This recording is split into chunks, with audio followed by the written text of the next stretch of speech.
റോമിലെ പല സ്ഥലങ്ങൾക്കും ഒരു പ്രത്യേകതയുണ്ട്. ഏത് മൊനുമെൻറ്റ്സിൽ ചെന്നാലും ഓരോ പുതിയ കാര്യങ്ങൾ നമുക്ക് അവിടെ നിന്ന് പഠിക്കാൻ സാധിക്കും.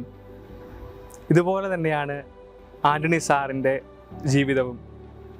സാറിൻ്റെ ഓരോ ക്ലാസ്സിൽ നിന്നും ഓരോ പുതിയ കാര്യങ്ങൾ ആ കുട്ടികൾക്ക് പഠിക്കാൻ സാധിച്ചിട്ടുണ്ട് എന്നെനിക്ക് ഉറപ്പാണ്.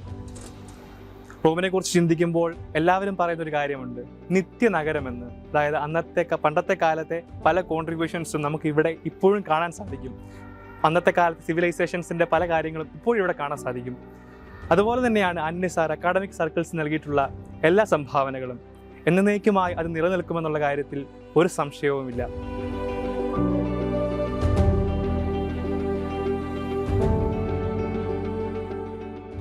ഞാൻ ഏറ്റവും ഓർത്തിരിക്കുന്ന ഒരു ദിവസം ആദ്യമായി അക്ഷരം എഴുതിയ ദിവസമാണ്.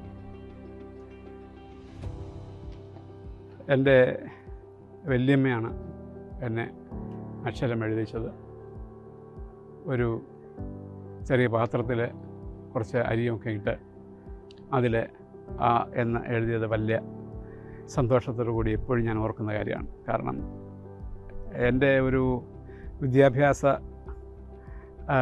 കാര്യത്തിൽ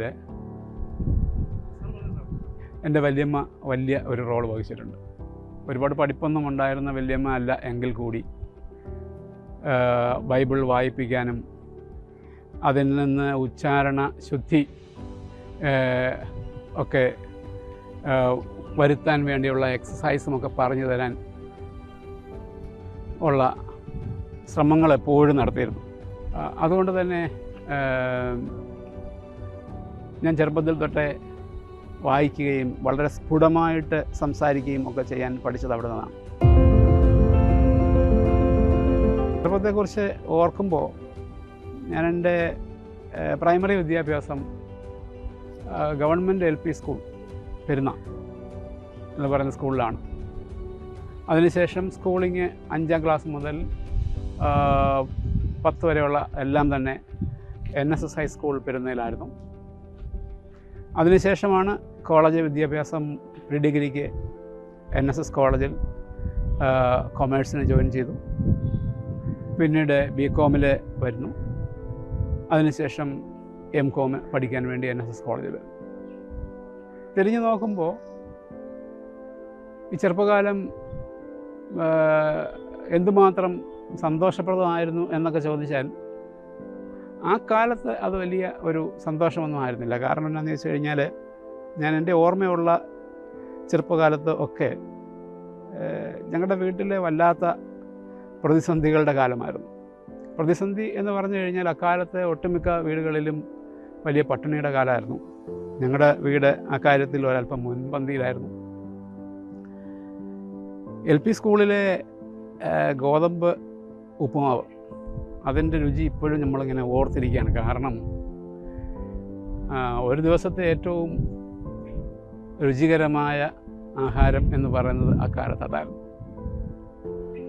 അപ്പനൊരു കർഷക തൊഴിലാളിയായിരുന്നു. പക്ഷേ കർഷക തൊഴിലാളിയാണ്, വലിയ വിദ്യാഭ്യാസമൊന്നും ഇല്ല എങ്കിൽ കൂടി എൻ്റെ കാഴ്ചപ്പാടുകൾ ഇപ്പോഴും എന്താണോ അതിനെയൊക്കെ അങ്ങനെ ആക്കി തീർത്തതിൻ്റെ പിന്നിലുള്ള പ്രധാനപ്പെട്ട ഒരു ചേതോവികാരം അദ്ദേഹം തന്നെയായിരുന്നു. ഏതാണ്ട് 6ാം ക്ലാസ്സിൽ പഠിക്കുമ്പോൾ തന്നെ ഞങ്ങൾ ഒരുമിച്ച് ഇരിക്കുമ്പോൾ പലപ്പോഴും പറഞ്ഞു തന്നിട്ടുള്ള കാര്യങ്ങളൊക്കെ എൻ്റെ മനസ്സിൽ ഇപ്പോഴും ഓർമ്മയുണ്ട്. പ്രത്യേകിച്ചും രാഷ്ട്രീയത്തെക്കുറിച്ചും ഒക്കെ പറയുമ്പോൾ എന്നോട് എപ്പോഴും പറഞ്ഞു തന്നിട്ടുണ്ട്, ഏതെങ്കിലും ഒരു രാഷ്ട്രീയ പാർട്ടിയുടെ പൂർണ്ണമായും അംഗീകരിക്കുന്ന, പൂർണ്ണമായും അനുസരിക്കുന്ന ഒരാളായി ജീവിക്കരുത്, ഒരിക്കലും അന്ധനാകരുത്, മറ്റുള്ള ആളുകളുമായി ഇടപഴകുന്ന കാര്യം. ഞങ്ങളുടെ വീടിൻ്റെ മുന്നിലൂടെയുള്ള റോഡിൽ ഈ ഉന്തുവണ്ടി തള്ളിക്കൊണ്ട് പോകുന്ന ആളുകൾ, അവർ ഒരല്പം കയറാൻ ഒരല്പം പാടുപെടുമ്പോൾ ഞങ്ങൾ ആരെങ്കിലും മക്കൾ അവിടെ ഉണ്ടെങ്കിൽ പറയും, ഒന്ന് പോയി തള്ളിക്കൊടുക്കാൻ പറയും. ഇതൊക്കെ ആളുകളെ, ബുദ്ധിമുട്ടുന്ന ആളുകളെ സഹായിക്കാനുള്ള ആ ഒരു മെൻറ്റാലിറ്റിയുമൊക്കെ അപ്പൻ കാണിച്ചു തന്ന ഒരു വഴിയായിരുന്നു. ഈ ചെറുപ്പകാലത്ത് ശരിക്കും ഞാൻ ചെറിയ 1-2 ജോലികളൊക്കെ, ഇപ്പോഴത്തെ ആളുകൾ പറയുന്ന പാർട്ട് ടൈം ജോലി എന്നൊക്കെ പറയുന്നത് പോലുള്ള കാര്യം അന്ന് ചെയ്തിട്ടുണ്ട്. എൻ്റെ ഒന്നാമത്തെ പാർട്ട് ടൈം ജോലി 6ാം ക്ലാസ്സിൽ പഠിക്കുമ്പോൾ ഒരു ചെറിയ ചങ്ങനാശ്ശേരി ചന്തയിലുള്ള ഒരു ചെറിയ ഒരു മുറുക്കാൻ കടയിൽ ബീഡി തീർക്കുന്ന ഒരാളുടെ കൂട്ടത്തിൽ അത് കെട്ടിക്കൊടുക്കുന്ന ഒരു പരിപാടി ഒരു ദിവസം 1 മണിക്കൂർ അല്ലെങ്കിൽ 2 മണിക്കൂർ ഇരിക്കുമ്പോൾ 25 പൈസ തരുന്ന ഒരു ജോലി കുറച്ച് നാൾ ഞാൻ ചെയ്തിട്ടുണ്ട്. അതിനുശേഷം എൻ്റെ വീടിനടുത്തുള്ള ഒരു ടൈലറിംഗ് ഷോപ്പ് ഉണ്ടായിരുന്നു. പ്രീതി ഗാർമെൻറ്റ്സ് എന്നായിരുന്നു അതിൻ്റെ പേര്. പെരുന്നയിൽ തന്നെ വീടിനടുത്തായിരുന്നു. അത് തുറന്നു കൊടുക്കുക, അത് തൂത്ത് കൊടുക്കുക, ഇത് രണ്ടും ഞാൻ ചെയ്തിട്ടുണ്ട്. ഒരു ദിവസം 1 രൂപ എനിക്ക് കൂലി തരുമായിരുന്നു.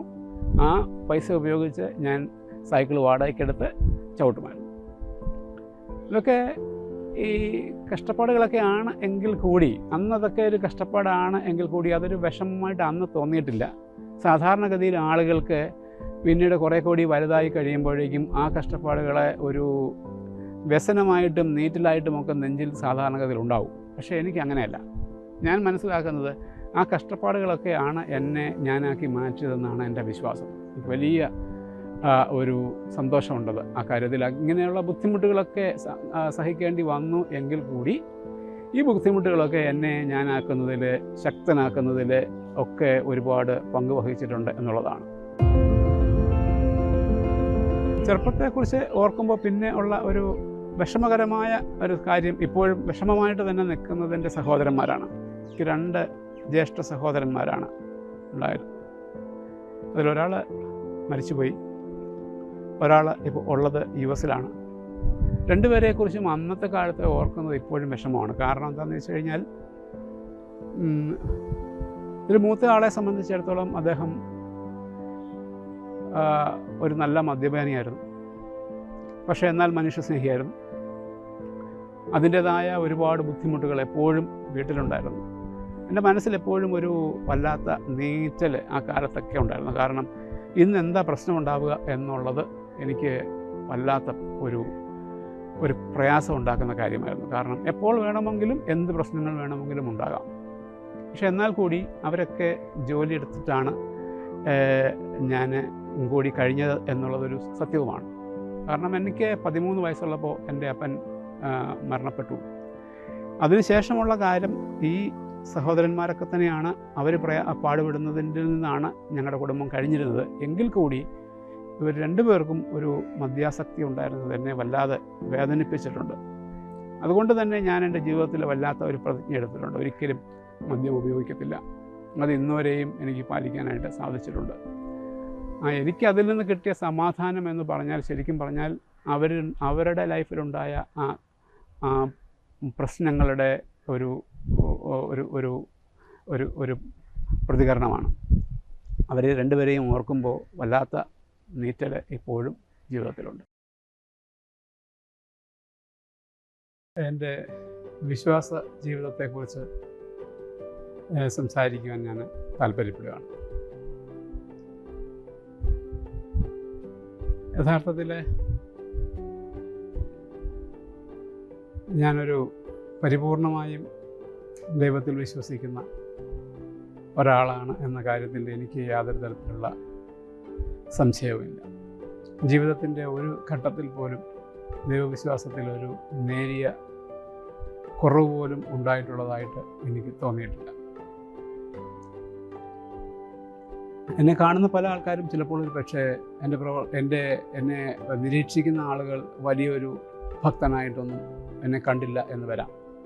കാരണം ഞാൻ ഈ ഭക്തി എന്ന് പറയുന്ന കാര്യത്തെക്കുറിച്ച് എനിക്ക് എൻ്റെതായ കാഴ്ചപ്പാടുകളുണ്ട്. നമുക്ക് മറ്റുള്ളവരുമായിട്ട് അവരെ കാണിക്കുന്നതിനുള്ള ഒരു ഉപാധിയല്ല ഭക്തി എന്ന് ഞാൻ വിശ്വസിക്കുന്ന ഒരാളാണ്, ഉറച്ച് വിശ്വസിക്കുന്ന ഒരാളാണ്. തന്നെയുമല്ല, നമുക്ക് ദൈവവുമായിട്ടുള്ള നേരിട്ടുള്ള ഒരു കോൺവെർസേഷനും ദൈവം നമ്മളെ കൂടെയുണ്ട് എന്ന് ഉള്ള അചഞ്ചലമായ വിശ്വാസവുമാണ് സത്യത്തിൽ ജീവിതത്തിൻ്റെ ആധാരം.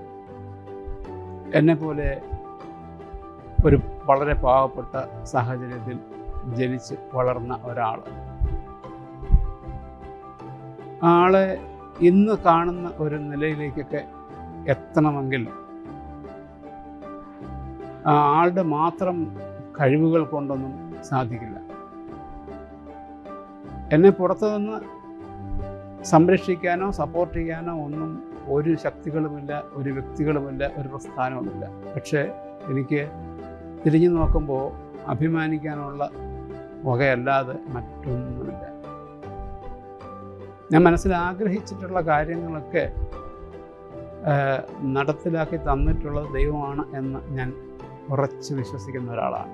ഞാൻ എൻ്റെ അപ്പനെയും അമ്മയും ഈ കാര്യത്തിൽ ഓർക്കാണ്. രണ്ട് വളരെ കോൺട്രാസ്റ്റിംഗ് ആയിട്ടുള്ള വിശ്വാസത്തിൻ്റെ മോഡൽസാണ് ശരിക്കും അപ്പനും അമ്മയും. അമ്മയെക്കുറിച്ച് പറയുകയാണെങ്കിൽ അമ്മ ഈ അടുത്ത പ്രദേശത്തുള്ള സകല പള്ളികളിലും നടന്ന് പോവുകയും ആ പള്ളികളിലൊക്കെയും മാതാവിൻ്റെ രൂപത്തിന് മുമ്പിൽ നീന്തുകയും കൊന്ത ചെല്ലുകയും ഓരോ ദിവസവും 10-50 തവണ കൊന്ത ചെല്ലുകയും ഒക്കെ ചെയ്യുന്ന, നമുക്ക് നേരിട്ട് കാണാം അമ്മയുടെ വിശ്വാസം എന്ന് പറയുന്നത് കാണത്തക്ക രീതിയിൽ പ്രകടിപ്പിക്കുന്ന ഒരമ്മയായിരുന്നു.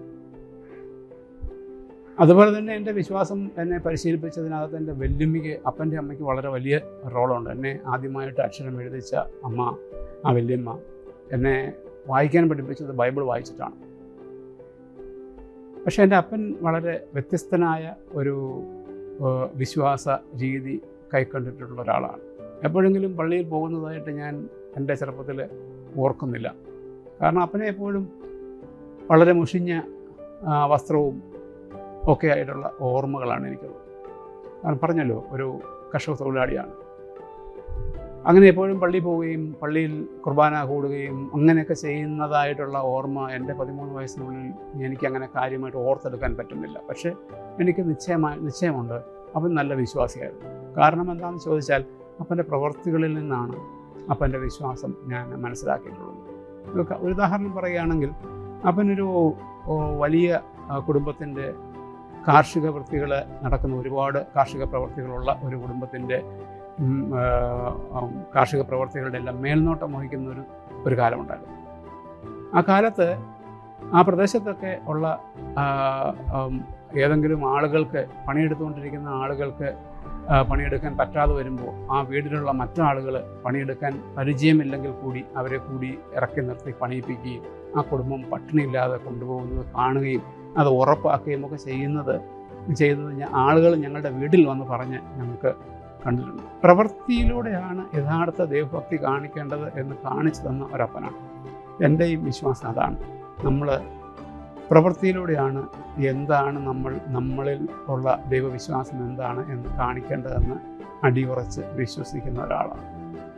അതുകൊണ്ട് തന്നെ നമുക്ക് മുൻപിൽ വരുന്ന ആളുകൾക്കൊക്കെ, വിദ്യാർത്ഥികളാണെങ്കിലും സഹാധ്യാപകരാണെങ്കിലും പരിചയമുള്ളവരാണെങ്കിലും പരിചയമില്ലാത്തവരാണെങ്കിലും ഒക്കെ, അവരോടൊക്കെ ഒന്ന് നന്നായി ചിരിക്കുമ്പോഴും നന്നായി സംസാരിക്കുമ്പോഴും നമ്മളെ കൊണ്ട് കഴിയുന്നതിനനുസരിച്ച് എന്തെങ്കിലുമൊക്കെ സഹായങ്ങളൊക്കെ ചെയ്യുമ്പോൾ അത് നമ്മളിലുള്ള ദൈവാംശത്തെ അവർക്ക് കൂടി കൊടുക്കുകയാണെന്നുള്ള വിശ്വാസമാണ് എനിക്കുള്ളത്. ആന്റണി സാറ് എൻ്റെ നാട്ടുകാരനാണ്, എൻ്റെ ഇടവകാംഗമാണ്, തൃക്കൊടുത്താനം ഇടവകയാണ്. സാറിൻ്റെ മക്കളെ രണ്ടുപേരെയും വേദാന്തം പഠിപ്പിക്കാനൊക്കെ എനിക്ക് ഭാഗ്യം ലഭിച്ചിട്ടുണ്ട്. തീർച്ചയായിട്ടും സാറിൻ്റെ കുടുംബം നമുക്ക് ഒത്തിരി മാതൃകയാക്കേണ്ട ഒരു കുടുംബമാണ്. സാറും ടീച്ചറും ഒരു പരസ്പരമുള്ള സപ്പോർട്ടും അക്കാഡമിക്കായിട്ടും അല്ലെങ്കിൽ അവർ എല്ലാ കാര്യങ്ങളിലും ഉള്ള ഒരുമിച്ചുള്ള അവരുടെ പ്രവർത്തനങ്ങളൊക്കെ നമ്മൾ വളരെയധികം മാതൃകയാക്കേണ്ടത്. അതുപോലെ തന്നെ കുഞ്ഞുങ്ങളും തീർച്ചയായിട്ടും അങ്ങനത്തെ കുടുംബത്തിൽ നിന്ന് വരുമ്പോൾ ആ കുട്ടികളെ രണ്ടുപേരും അവരുടെ ഒരു അധ്യാപനം എന്ന രീതിയിലും അല്ലെങ്കിൽ അവരെ പഠിപ്പിക്കാൻ സാധിച്ച രീതിയിലൊക്കെ എപ്പോഴും ഞാൻ അഭിമാനത്തോടെ ഓർക്കാറുണ്ട്.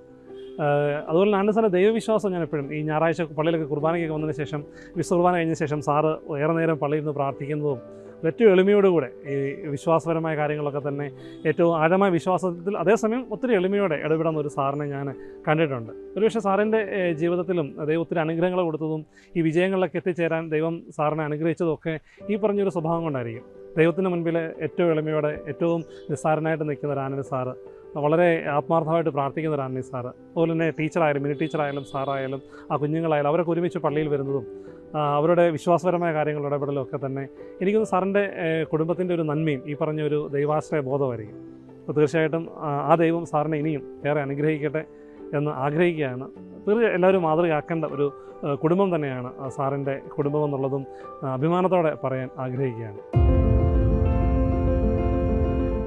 ഞാൻ എൻ്റെ കുടുംബത്തെ ഓർക്കാൻ ശ്രമിക്കുകയാണ്. ഞാൻ ഓൾറെഡി എൻ്റെ അപ്പനെയും അമ്മയെയും കുറിച്ച് ചെറുതായിട്ട് സൂചിപ്പിച്ചിരുന്നു. ഞാൻ 6 മക്കളുള്ള ഒരു കുടുംബത്തിലെ 5ാമത്തെ മകനാണ്. ചങ്ങനാശ്ശേരിയിലെ കാഞ്ഞിരത്തുമൂട്ടിൽ എന്ന് പറയുന്ന ഫാമിലിയിലെ അംഗമാണ്. ആയിരുന്നു എൻ്റെ ബാല്യകാലം. എൻ്റെ ഭാര്യ പാമ്പാടി KG കോളേജിലെ കൊമേഴ്സ് വിഭാഗത്തിൽ പഠിപ്പിക്കുന്ന അധ്യാപികയാണ് മിനി ജോസഫ്. എനിക്ക് 2 മക്കളുണ്ട്. മൂത്തത് മകളാണ്. അവളുടെ പേര് നീം മരിയ ആൻ്റണി എന്നാണ്. ബാംഗ്ലൂർ ക്രൈസ്റ്റ് യൂണിവേഴ്സിറ്റിയിൽ നിന്ന് BComന് ശേഷം പോണ്ടിച്ചേരി സെൻട്രൽ യൂണിവേഴ്സിറ്റിയിൽ MCom പഠിച്ചു. അതിനുശേഷം ഇപ്പോൾ CA പഠിക്കുന്നതിൻ്റെ ഭാഗമായി ബാംഗ്ലൂരിലുള്ള ഒരു ചാർട്ടേഡ് അക്കൗണ്ടിംഗ് ഫേമിൽ ആർട്ടിക്കിൾഷിപ്പ് ചെയ്തുകൊണ്ടിരിക്കുകയാണ്. മകനെ തിരുവനന്തപുരത്തെ SCT എന്ന് പറയുന്ന എൻജിനീയറിംഗ് കോളേജിൽ കമ്പ്യൂട്ടർ സയൻസിൽ 8ാം സെമസ്റ്റർ വിദ്യാർത്ഥിയാണ്. ഈ ജൂണോടുകൂടി കോഴ്സ് പൂർത്തീകരിക്കും. എല്ലാ കാര്യങ്ങളിലും ഏറ്റവും പ്രധാനപ്പെട്ട പിന്തുണ എന്ന് പറയുന്നത് എൻ്റെ ഭാര്യയും മക്കളുമാണ്. ഒരു ഉദാഹരണം പറയുകയാണെന്നുണ്ടെങ്കിൽ, ഞാനൊരു PhD ചെയ്യാൻ വേണ്ടി ഉള്ള തയ്യാറെടുപ്പുകൾ, ശരിക്കും ആദ്യമായി PhD ചെയ്യാൻ വേണ്ടിയുള്ള തയ്യാറെടുപ്പുകൾ തുടങ്ങുന്നത് 2005-ലാണ്. ഞാൻ യഥാർത്ഥത്തിൽ PhD ഉടൻ തന്നെ ചെയ്യണമെന്നുള്ളൊരു അഭിപ്രായക്കാരനായിരുന്നില്ല. കാരണം SB കോളേജിൻ്റെ കൊമേഴ്സ് ഡിപ്പാർട്ട്മെൻറ്റിൽ അങ്ങനെ PhD ആ സമയത്തുള്ള ആൾക്കാരൊന്നും ഉണ്ടായിരുന്നില്ല. അതുകൊണ്ട് തന്നെ PhD എടുക്കുന്നത് ഒരു വലിയ കാര്യമായി കണക്കാക്കാതിരുന്നപ്പോൾ ഇതിൻ്റെ ആവശ്യകത എന്താണ് എന്നുള്ളതിനെ എന്നെ മനസ്സിലാക്കി ഫോഴ്സ് ചെയ്ത് തിരുവനന്തപുരത്തുള്ള ഗബ്രിയൽ സൈമൺ തട്ടിൽ സാറിൻ്റെ അടുത്തേക്ക് എന്നെ കൂട്ടിക്കൊണ്ടു പോവുകയും ഞങ്ങൾ 2 പേരും കൂടി, ഞാനും എൻ്റെ ഭാര്യയും ഒരുമിച്ചാണ് റിസർച്ച് പ്രോസസ്സ് തുടങ്ങിയത്. അങ്ങനെയുള്ള ഒരു മോട്ടിവേഷൻ എൻ്റെ ഔദ്യോഗിക ജീവിതത്തിലെ എല്ലാ കാര്യങ്ങളിലും ഭാര്യ എന്നുള്ള നിലയിൽ നൽകിയിട്ടുണ്ട്. ഞാനിവിടെ കോളേജിൻ്റെ IQAC കോർഡിനേറ്റർ ആയിരുന്ന സമയങ്ങളിൽ പലപ്പോഴും വീട്ടിൽ സമയത്ത് ചെല്ലാനുള്ള സാഹചര്യങ്ങൾ ഉണ്ടായിരുന്നില്ല. ഇവിടെ ഓട്ടോണമി ഇൻസ്പെക്ഷനുമായി ബന്ധപ്പെട്ട സമയങ്ങളിലും അക്രഡിറ്റേഷനുമായി ബന്ധപ്പെട്ട സമയങ്ങളിലൊക്കെ പലപ്പോഴും പാതിര കഴിഞ്ഞിട്ടൊക്കെയാണ് വീട്ടിലേക്ക് പോവുക. അപ്പോഴൊക്കെയും എൻ്റെ പ്രശ്നങ്ങളെ മനസ്സിലാക്കുകയും എന്നോടൊപ്പം നിൽക്കുകയും എനിക്ക് എപ്പോഴെങ്കിലും ഒരു സ്ട്രെസ് ഉണ്ടാകുകയാണെങ്കിൽ അത് എന്നെ ആ സ്ട്രെസ് റിലീവ് ചെയ്യാൻ വേണ്ടി എന്നെ സഹായിക്കുകയും ഒക്കെ ചെയ്യുന്നതിൽ എപ്പോഴും എൻ്റെ ഭാര്യ എൻ്റെ കൂടെ ഉണ്ട്. എന്തൊരു പ്രശ്നം ഉണ്ടാകുമ്പോഴും എൻ്റെ താങ്ങും തണലുമായിട്ട് എൻ്റെ കൂടെ നിന്നിട്ടുള്ള ഒരു വ്യക്തിയാണ് മിനി ജോസഫ്. ഒരു തരത്തിൽ പറഞ്ഞാൽ ആരോഗ്യകരമായ ഒരു മത്സരം കൂടി ഞങ്ങൾക്കിടയിൽ ഉണ്ടെന്നുള്ളതാണ് സത്യം. കാരണം ഞങ്ങൾ 2 പേരും കൊമേഴ്സ് വിഭാഗത്തിൽ അധ്യാപകരാണ്. ഏകദേശം ഒരുപോലെയൊക്കെ സർവീസുള്ള ആളുകളാണ്. അതുകൊണ്ട് തന്നെ എല്ലാ കാര്യങ്ങളിലും ഒരു മത്സരം ഉണ്ടെങ്കിൽ കൂടി പലപ്പോഴും എല്ലാ കാര്യങ്ങളും ഞങ്ങൾ ചർച്ച ചെയ്യുന്നതനുസരിച്ച് 2 കോളേജിലും പല കാര്യങ്ങൾ നടപ്പാക്കുകയും ഒക്കെ ചെയ്തിട്ടുണ്ട്. ഒരു ഉദാഹരണം പറയുകയാണെന്നുണ്ടെങ്കിൽ, നമ്മൾ ഇവിടെ കൊമേഴ്സ് കോസറി എന്ന് പറയുന്ന വളരെ വലിയ പരിപാടി ഈ കോളേജിൽ നടത്തുമ്പോൾ ഇതിന് പാരലായി KG കോളേജിലെ കൊമേഴ്സ് കൊളോക്കി എന്നുള്ള ഒരു പ്രോഗ്രാം അവർ നടത്തുന്നുണ്ടായിരുന്നു. ഈ പരിപാടികളിലൊക്കെ പലപ്പോഴും ജഡ്ജായിട്ടുമൊക്കെ അവരെന്നെ ഇൻവൈറ്റ് ചെയ്തിട്ടുണ്ട്. ആ കോളേജിലെ അധ്യാപകർക്ക് മാത്രമല്ല, അവിടുത്തെ വിദ്യാർത്ഥികൾക്ക് വരെ പലപ്പോഴും എന്നെ അറിയാമായിരുന്നു. കാരണം പല കാര്യങ്ങൾക്കും എന്നെ അവർ വിളിക്കുകയും എനിക്ക് അവസരങ്ങളൊക്കെ തരികയും ഒക്കെ ചെയ്തിട്ടുണ്ട്. ഇത്തരത്തിൽ ഒരു ഫാമിലി എന്നുള്ള ഒരു എന്നെ എപ്പോഴും എൻ്റെ ഭാര്യയുടെ ഒരു പ്രത്യേകത, ഞാൻ കുറേ കൂടി അധികം ചെയ്യാൻ എന്നെക്കൊണ്ട് സാധിക്കും, ഞാൻ ചെയ്യുന്നത് പോരാ, കുറേയധികം കാര്യങ്ങൾ ചെയ്യാനുള്ള പൊട്ടൻഷ്യൽ ഉണ്ട് എന്ന് എല്ലായ്പ്പോഴും എൻ്റെ അടുത്ത് പറഞ്ഞുകൊണ്ടിരിക്കുന്ന ഒരാളാണ്. അല്ലാതെ നിങ്ങൾ ചെയ്യുന്നത് കുറച്ച് കൂടുതലാണെന്നും ജോലിയൊക്കെ കുറച്ചിട്ട് നമ്മൾ കുടുംബത്തിന് വേണ്ടി കൂടുതൽ സമയം ചെലവഴിക്കണമെന്നും അല്ല എന്നോട് പറഞ്ഞിട്ടുള്ളത്. എപ്പോഴും ഈ അക്കാഡമിക്കായിട്ടുള്ള കാര്യങ്ങളിൽ, കോളേജുമായി ബന്ധപ്പെട്ട കാര്യങ്ങളിൽ കൂടുതൽ കാര്യങ്ങൾ ചെയ്യാൻ വേണ്ടി എല്ലായ്പ്പോഴും എന്നെ മോട്ടിവേറ്റ് ചെയ്തിട്ടുള്ള ഒരാളാണ് മിനി. അതുപോലെ മക്കളുടെ കാര്യം പറയുകയാണെങ്കിൽ നമുക്കറിയാം, ഏതൊരു മനുഷ്യരെ സംബന്ധിച്ചിടത്തോളം മക്കൾ വളരെ പ്രധാനപ്പെട്ട കാര്യമാണ്. അവർ തരുന്ന പ്രോത്സാഹനം വളരെ വലുതാണ്. എപ്പോഴും രണ്ട് മക്കളും നോഹനും നീമും എല്ലായ്പ്പോഴും എല്ലാ കാര്യങ്ങളിലും നമ്മൾ പറയുന്നതൊക്കെ കേട്ട് നമ്മുടെ കൂടെയുണ്ട്. നമ്മൾ എന്തെങ്കിലും കാര്യങ്ങൾ നമുക്ക് മനസ്സിലാകാത്തതായിട്ടുള്ള എന്തെങ്കിലും കാര്യങ്ങളൊക്കെ ഉണ്ടെങ്കിൽ അത് അവർ പറഞ്ഞ് നമ്മളെ മനസ്സിലാക്കി തരികയും, കാരണം പുത്തൻ തലമുറയുടെ ആശയങ്ങളോ ഇപ്പോൾ വരുന്ന സാങ്കേതികമായിട്ടുള്ള കാര്യങ്ങളിലോ നമുക്ക് വലിയ കാര്യമായ ഒരു അറിവില്ലെങ്കിൽ അത് നമുക്ക് പറഞ്ഞു തരികയും ഒക്കെ ചെയ്യുന്ന വളരെ മെച്ചുവേർഡായിട്ടുള്ള രണ്ട് മക്കളാണ്. ആ ദൈവം എനിക്ക് തന്ന ഭാഗ്യമാണ് എൻ്റെ കുടുംബം എന്നാണ് ഞാൻ വിചാരിക്കുക. അച്ഛ എന്ന് പറയുന്നത് എൻ്റെ റോൾ മോഡലാണ്. എൻ്റെ ലൈഫിൽ എനിക്ക് കുറേ ഡിസിഷൻസ് എടുക്കാനും കുറേ കാര്യങ്ങൾ ഫേസ് ചെയ്യാനുമുള്ള ധൈര്യം വന്നത് അച്ഛ എൻ്റെ കൂടെ ഉള്ളതുകൊണ്ടാണ്. കാരണം ഞാൻ അച്ഛയിൽ ശ്രദ്ധിച്ചിട്ടുള്ളൊരു എബിലിറ്റി എന്ന് പറയുന്നത്, ഞാൻ അഡ്മയർ ചെയ്യുന്നൊരു എബിലിറ്റി എന്ന് പറയുന്നത്, സിറ്റുവേഷൻസ് എത്ര മോശമായാലും അതിനെ കാമായിട്ട് ഹാൻഡിൽ ചെയ്യുന്നൊരു കാര്യമാണ്. അതായത് ലെറ്റ്സ് കീപ് ഫെയ്ത്ത്, ഇതൊക്കെ ശരിയാവും എന്നുള്ളൊരു മെൻറ്റാലിറ്റി. അപ്പം that is something I admire really well. സത്യം പറഞ്ഞാൽ അച്ഛനെ ഞാൻ ടെൻഷൻ അടിച്ച് കുറച്ചെങ്കിലും കണ്ടിട്ടുള്ളത് എന്നെ ഡ്രൈവിംഗ് പഠിപ്പിക്കുമ്പോഴാണ്. അതിനെനിക്ക് അച്ഛനെ കുറ്റം പറഞ്ഞിട്ട് കാര്യമില്ല. പിന്നെ അച്ഛൻ എപ്പോഴും പറയാറുണ്ട്, teaching is learning every day and learning never ends. അപ്പോൾ ഒരു ഹാപ്പി റിട്ടയർമെൻറ്റ് ലൈഫ് എന്നതിനുപരി I wish you happy learning ahead, and I wish you all the happiness in the world.